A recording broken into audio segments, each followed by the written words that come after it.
back, YouTube. Once again, we're getting this Mustang ready for that twin turbo kit. I don't know if you can guess what's in here, but this is the Driveshaft. So it's a Driveshaft shop, aluminum 4-inch, I believe. So I'm going to get to showing you how to put this in, all the steps, blah, blah, blah. So let's get to it. Here's the part number for the Driveshaft. We're going to have to undo the exhaust, so 15 millimeter. And we're going to take it off at the back of this H-pipe, which yours is probably welded if it's stock, which means you got to take the whole back off. If you have an aftermarket H-pipe or X-pipe or whatever, then you can take it apart here.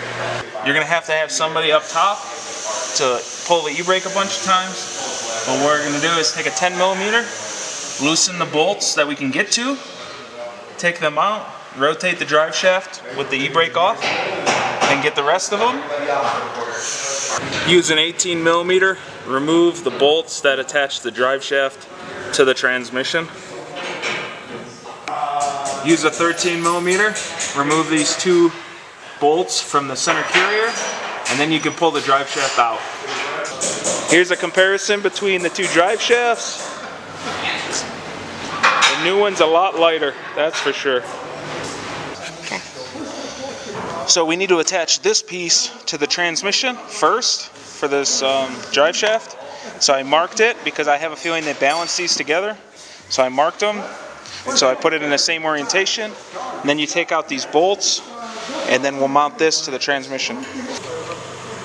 Take those black bolts, put some blue Loctite on them, tighten them down. Then you're going to want to rotate. They actually marked it from the factory. There's two blue lines, and those line up with the drive shaft for balance purposes. So make sure you line all that up.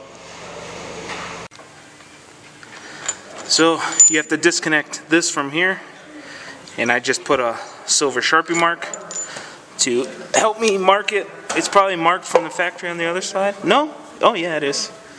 Blue mark here. But that doesn't really have a mark on the black part, so I marked it. Now we're going to bolt up this piece and then line up all the marks.